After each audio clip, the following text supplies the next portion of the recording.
Um crescimento económico superior àquilo que era previsto, dá mérito ao Governo nisso? Repara uma coisa, existe um Portugal com duas percepções, uma do Partido Socialista e outra que é o Portugal real. Nós percebemos, através dos indicadores que o Partido Socialista traz a debate, que teríamos um país fantástico onde tudo está a evoluir. Não criticamos tudo, obviamente existem medidas boas. Sentimos, no entanto, que o apoio dado às pessoas e às famílias, como já foi dito aqui hoje, é muito avulso, a miúdo e numa lógica eleitoralista.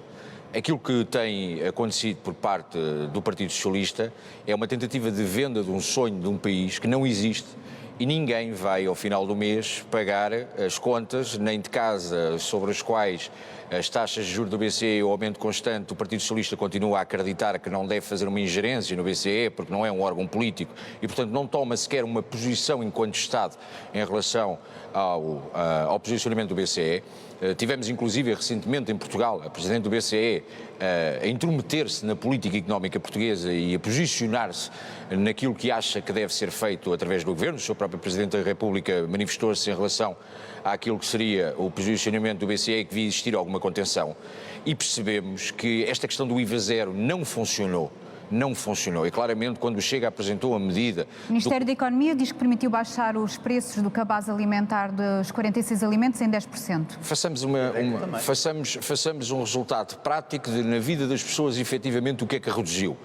E quando nós apresentámos a medida que deveria existir um controle em relação às margens de lucro, disseram que era uma medida de esquerda, que o partido Chega nem deveria apresentar, porque não éramos um partido de direita, ao facto de estarmos a tentar limitar. Nós não temos qualquer problema de limitar, seja na banca, seja nos grupos económicos, sempre que for em defesa dos portugueses. O IVA zero, a única coisa que fez foi aumentar as margens de lucro, ponto final, de quem faz a comercialização dos produtos. E todos sabemos isso porque todos vamos ao supermercado e todos entendemos o dia-a-dia da população.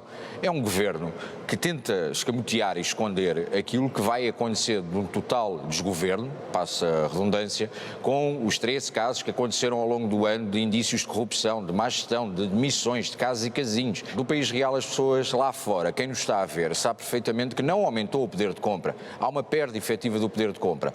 Os salários não acompanham a inflação, os salários não acompanham as necessidades da população. Esse é um problema que subsiste. Pedro Filipe Soares, Sr. Deputado Bruno Nunes, para resolver este problema, o que é que deveria ser feito? Uma coisa, António Costa, desde o tempo que era Presidente da Câmara Municipal de Lisboa, que demonstrou que é péssimo e dos piores gestores de parque habitacional que existe em Portugal.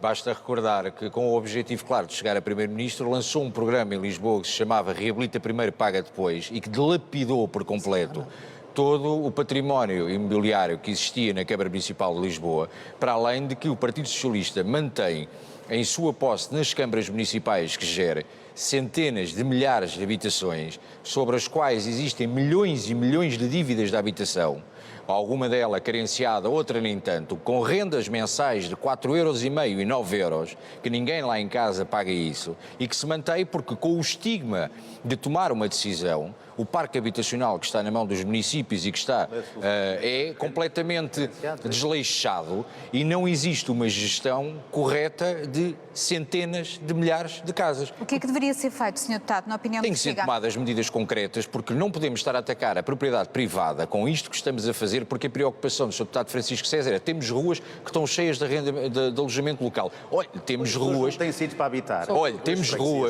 ruas na Rua do Bem Formoso. Deixa-me terminar que eu não interrompi. Deixa-me terminar que eu não interrompi. Temos ruas na Rua do Bem Formoso, por exemplo, na Junta de Freguesia de Santa Maria Maior, que é uma junta de freguesia do Partido Socialista, que emitiu 10.000 atestados de residência a ilegais em Portugal e que numa rua de 400 metros, com 10 prédios, estão 10.000 pessoas restadas.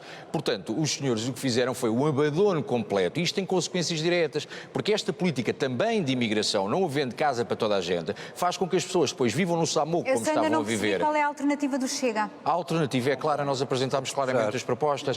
Primeiro, existe uma questão da gestão do parque habitacional, a gestão do parque habitacional do Estado, que o Estado não sabe o que tem na mão.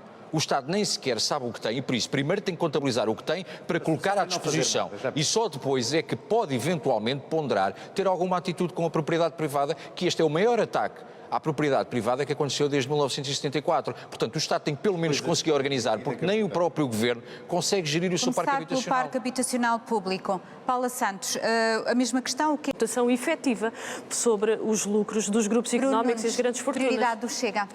Tem sido clara, a prioridade tem sido as pessoas, parece um chavão, mas a questão é clara para nós. A redução de impostos, caminharmos para uma taxa de IRS única, que temos defendido desde o início da legislatura, e estamos muito preocupados com a precariedade e com o dumping salarial que vai acontecendo em Portugal, também muito consequência da falta de política de controle de fronteiras. Nós continuamos a ter.